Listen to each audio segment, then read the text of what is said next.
Turkey અને અમેરિકામાં પાકતા અંજીરનું ઉત્પાદન હવે ગુજરાતમાં પણ થઈ રહ્યું છે। જી હા, અમદાવાદ જિલ્લાના વિરમગામ તાલુકાના શિવપુરા ગામના ખેડૂત આનંદ પટેલે અંજીરની સફળ ખેતી કરી છે। આનંદ પટેલે પરંપરાગત ખેતી છોડીને 5 વીઘા જમીનમાં અંજીરનું વાવેતર કર્યું હતું। વાવેતરના 1 વર્ષ બાદ પ્રોડક્શનની શરૂઆત થઈ હતી। હાલ આનંદભાઈ શિયાળા બાદ ચોમાસામાં પણ અંજીરનો પાક લાગી રહ્યો છે। અંજીરની ખેતી વિશે આનંદભાઈ જણાવે છે કે એકવાર અંજીરનું વાવેતર કર્યા બાદ અંદાજિત 20 વર્ષ સુધી એક છોડમાંથી પ્રોડક્શન મળે છે। ગત વર્ષે અમે 5 વીઘામાં કરેલ અંજીરમાંથી અંદાજિત 800 થી 1000 કિલો પ્રોડક્શન થયું હતું। અમારા અંજીરનું અમે જ માર્કેટમાં વેચાણ કરીએ છીએ। અમે માર્કેટમાં 1400 થી 1500 રૂપિયે અંજીરનું વેચાણ કરીએ છીએ। અંજીરના છોડની જાળવણીને લઈને 1 લાખ જેટલો ખર્ચ પણ આવે છે, જ્યારે યોગ્ય તકેદારી રાખવાથી વાર્ષિક 5 થી 7 લાખની આવક મેળવી શકાય। આમ તો દેશમાં ફક્ત 1% ખેડૂતો જ અંજીરની ખેતી કરે છે। એમાંય મહારાષ્ટ્રના પૂના વિસ્તારના જૂજ ખેડૂતો અંજીરની ખેતી કરે છે, ત્યારે ગુજરાતના એકમાત્ર આનંદ પટેલ પરંપરાગત ખેતી છોડીને અંજીરની ખેતી કરીને નવો ચીલો ચાતર્યો છે। ગુજરાતમાં પણ હવે અંજીરની ખેતીની શરૂઆત થઈ ચૂકી છે અને ગુજરાતના એક સમૃદ્ધ ખેડૂત દ્વારા અંજીરની ખેતી કરવામાં આવી છે। અંદાજિત 5 વીઘાના ખેતરની અંદર અંજીરનું વાવેતર કર્યું છે। 1 વર્ષ વાવેતર બાદ હવે પ્રોડક્શન લેવાનો સમય જે છે તે બાકી ચૂક્યો છે। એટલે કે દ્રશ્યો તમારી સામે છે કે ગુજરાતની અંદર વિરમગામની અંદર હવે અંજીરની ખેતી થાય છે અને ખેડૂતો અંજીરનો પાક લઈ રહ્યા છે। આપ જોઈ રહ્યા છો કે જે પ્રકારે અંજીર જે છે તે ફૂલ્યા ફાલ્યા છે, પ્રત્યેક છોડની અંદરથી અંજીર જે છે તે જોવા મળી રહ્યા છે। એટલે કે હવે પાક થઈ રહ્યો છે। મહત્વનું એ છે કે દેશભરની અંદર 1% જેટલા ખેડૂતો જે છે તે અંજીરની ખેતી કરે છે ને ગુજરાતના પ્રથમ એવા ખેડૂત જે છે કે તેમણે અંજીરની ખેતી કરી છે। મહત્વનું એ છે કે અત્યાર સુધીમાં એમણે એક પ્રોડક્શન લઈ ચૂક્યું છે અને પ્રોડક્શન બાદ હવે બીજું પ્રોડક્શનની શરૂઆત જે છે આ તે ખેતરની અંદર જોવા મળી રહી છે અને લાખો રૂપિયાની કમાણી અંજીરની ખેતીથી કરી રહ્યા છે। કેમેરા પર્સન અમિત શર્મા સાથે ગૌતમ શ્રીમાળી, ન્યૂઝ 18 ગુજરાતી, વિરમગામ। અંજીરના રોપા જ અમે ટિશ્યુ કલ્ચરથી બનાવડાવેલા છે। એ પ્લાન્ટ અમને એ વખતે 100 રૂપીસમાં પડ્યા હતા ડિલિવરી સાથે, જ્યારે ટોટલ ફાર્મનો ખર્ચો એ વખતે અમારે 1.5 લાખથી 2 લાખનો થયેલો અને ત્યારબાદ એને દર વર્ષે મેન્ટેન કરવા માટે 1 લાખ રૂપિયાનો ખર્ચો થાય છે। જ્યારે એની આવક ગણીએ તો નોર્મલી 5 થી 7 લાખ રૂપિયાની પર યર આવક થતી હોય છે। માંગરોળમાં યુરિયા ખાતરની અછત સર્જાઈ છે। ખેડૂતોને 3 કલાક લાઇનમાં ઊભા રહેવા છતાં નથી મળી રહ્યું ખાતર। ખેડૂતોએ સરકાર પાસે ખાતરનો વધુ જથ્થો ફાળવવાની માંગ કરી છે। ખેડૂતોને ડાંગર સહિત પાકમાં ખાતરની તાતી જરૂર છે। બીજી તરફ વાલિયા તાલુકામાં પણ ખાતરની અછત સર્જાઈ છે, ત્યારે સમગ્ર પંથકમાં ખાતરની અછત સર્જાતા ધરતીપુત્રો ચિંતામાં મુકાયા છે। હમણાં ખાતરની સખત જરૂર છે અને ખાતર મળતું નથી। વાલિયા, માંડવી, જંગફાવ કે ક્યાં પણ ખાતર નથી મળતું। તો મારે એટલી ખાલી વિનંતી છે સરકારશ્રીને કે યોગ્ય પ્રમાણમાં ખાતરને તો અમદાવાદ શહેરમાં ચોમાસા દરમિયાન મચ્છરજન્ય રોગોને અટકાવવા કોર્પોરેશન એક્શનમાં આવી છે। એએમસીના આરોગ્ય વિભાગ દ્વારા વિવિધ વિસ્તારોમાં મચ્છરના બ્રીડિંગનું ચેકિંગ હાથ ધરવામાં આવી રહ્યું છે। શહેરના સાબરમતી વિસ્તારમાં નવી બની રહેલી આવાસ યોજનામાં મલેરિયા વિભાગની ટીમે ચેકિંગ કર્યું। કન્સ્ટ્રક્શન સાઇટ પર પાણી ભરાય તેવી જગ્યાઓ પર ચેકિંગ કરીને મચ્છરના બ્રીડ અંગે તપાસ કરી। જ્યાં વધુ પાણી ભરાયેલું હોય ત્યાં મચ્છરોની ઉત્પત્તિ થતી હોય છે। આવા સ્થળો પર આરોગ્ય વિભાગ દ્વારા ચેકિંગ હાથ ધરવામાં આવ્યું।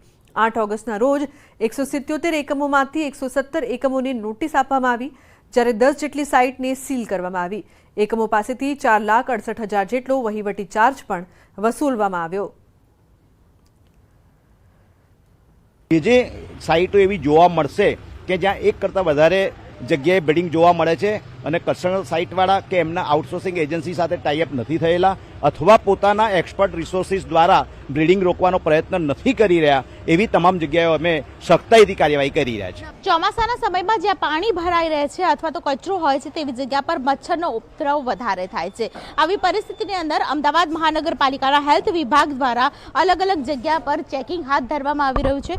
અત્યારે અમે સાબરમતી વિસ્તારમાં છીએ અને સાબરમતી વિસ્તારની અંદર ખાસ કરીને કન્સ્ટ્રક્શન સાઇટ ઉપર ચેકિંગ ચેકિંગ કરવામાં આવી રહ્યું છે. જો મચ્છરના પોરા મળ્યા તો ખાસ કરીને સાઇટ સીલ કરવા સુધીની કાર્યવાહી પણ અમદાવાદ મહાનગરપાલિકા કરી રહ્યું છે. સાથે જ વહીવટી ચાર્જ છે તે પણ વસૂલવામાં આવી રહ્યો છે.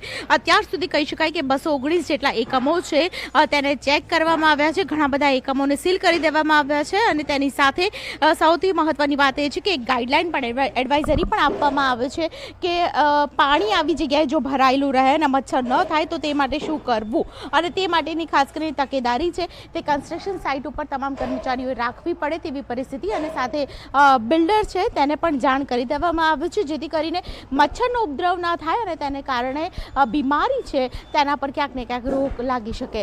કેમેરા પર્સન હિરેન શાહ સાથે દીપિકા કુમાર, ન્યૂઝ 18 ગુજરાતી, અમદાવાદ. વધુ એક હાસ્યાસ્પદ નિર્ણય. અમદાવાદમાં વસ્ત્રાપુર ખાતે આવેલ તળાવની અંદર ફૂડ કોર્ટ બનાવવામાં આવશે. અમદાવાદ મ્યુનિસિપલ કોર્પોરેશન દ્વારા જાહેરાત કરવામાં આવી છે. તળાવની બહાર ઊભા રહેતા લારી ગલ્લાવાળાઓને ફૂડ કોર્ટમાં જગ્યા આપવામાં આવશે અને બહારથી દબાણ દૂર કરાશે. વસ્ત્રાપુર લેકમાં ઉંદરે આખું તળાવ ખોતરી ખાધું છે. ઉંદર થવાનું કારણ બહાર ઊભી રહેલી લારીઓનો એઠવાડ છે. હવે એ લારીઓ હટાવાશે, પણ એ લારીઓ હટાવવાવાળાને તળાવના અંદર 55 ફૂડ કોર્ટ તૈયાર થશે એટલે તેમાં જગ્યા આપવામાં આવશે. તો એ એઠવાડ ઠાલવવાનો પ્રશ્ન નહીં રહે. એઠવાડ થશે એટલે ઉંદર રહેશે, અને ઉંદર રહેશે એટલે ફરી ઉંદર તળાવને કોતરી ખાશે એવી ભીતિ કોર્પોરેશનને સેવાઈ રહી છે. ઉંદરથી બચવા 5.15 કરોડના કારણે 3 કરોડ વધારે ખર્ચ કરી રહ્યા છે. ગેરકાયદે લારીઓને ભાડું લઈને અંદર ઊભા રહેવાની મંજૂરી આપવામાં આવશે તો અન્ય નાના વેપારીઓ પણ ફૂડ કોર્ટમાં સમાવેશ કરવાની માંગણી કરી શકે છે.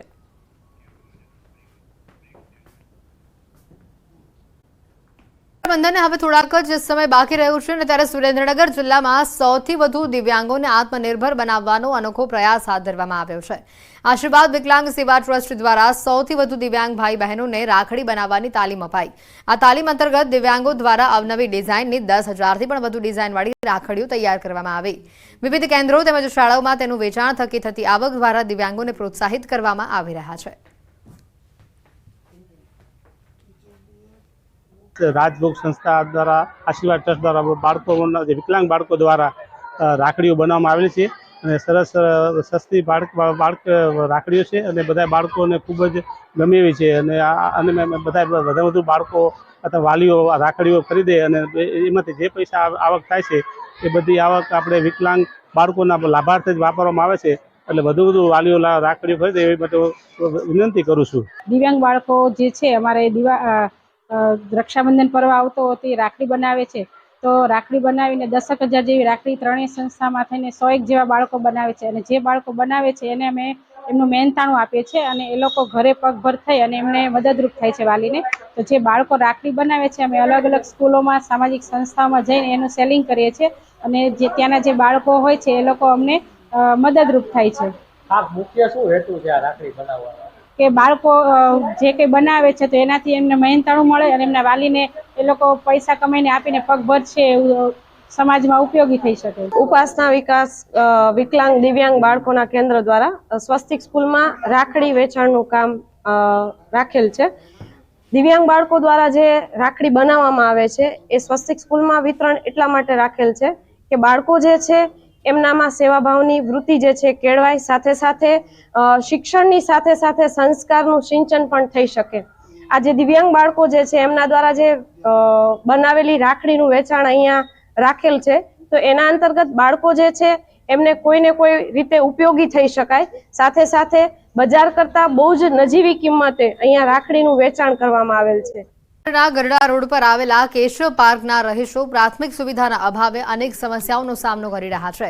વિસ્તારમાં પાણી, રસ્તા, ગટર લાઇન સહિતની સુવિધાઓ ન મળતી હોવાની ફરિયાદ છે. રસ્તા પર ગટરના ગંદા પાણી ઉભરાતા સ્થાનિકો ત્રાહિમામ પુકારી ઉઠ્યા છે અને વિસ્તારમાં રોગચાળો ફેલાવાની ભીતિ સેવી રહ્યા છે. અનેક વખત રજૂઆતો છતાં સમસ્યાનું નિરાકરણ ન આવતા સ્થાનિકો રોષે ભરાયા છે અને જલ્દી સુવિધા પૂરી પાડવામાં આવે નહીં તો આગામી સમયમાં ઉગ્ર આંદોલન કરશે તેવી ચીમકી પણ ઉચ્ચારી છે.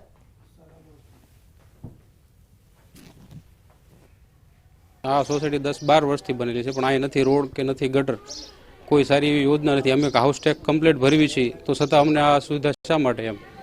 અને બીજું કે આ ચોમાસાની તકલીફ એટલી છે કે એની વાત જવા દો કે કાંઈ મોટા મોટા ઢીસણ હમણાં ખાડા છે અને એવો મોટી મોટી માંદગીઓને આવે છે અને આ રીતે કોઈ નગરપાલિકા કે કોઈ કલેક્ટર કચેરીએ રજૂઆત કરી, નગરપાલિકામાં રજૂઆત કરી, છતાં કોઈ પણ અહીંયા તંત્ર કોઈ આવતું નથી. રોગચાળો આવે છે, છોકરાઓને મચ્છર કરડે છે, તાવ આવે છે, બધાને આઈન પા ગંદકી વેડો છે, કોઈ સામું નથી જોતા કેશવ પાર્કમાં. આ હાલાકી તો શું, જો નિશાળિયા લોકોને અહીંથી હલાણ છે બધું બરાબર છે, એ છોકરાઓ જો હાલી એકતા નથી, પછી બધાને તેડીને મૂકવા ઓલા પાર કરવા જવા પડે છે. અને એ ગટરના ભૂંગળા તૂટી ગયા છે, વાહનની અવરજવર બહુ છે અને કોઈ રિપેર કરવા આવતું નથી. ભૂંગળા હજી એમનામ તૂટેલા છે. આવી અવારનવાર અરજી કરી નગરપાલિકામાં કેટલી દાન જીયા. નિશાળ અમારી બાજુમાં આવી છે અને નિશાળના છોકરા અહીંયા હાલી ચાલીને જાય છે, ત્યાં પાણીમાં હામા કાંઠે મૂકવા જવું પડે એટલી તકલીફ છે.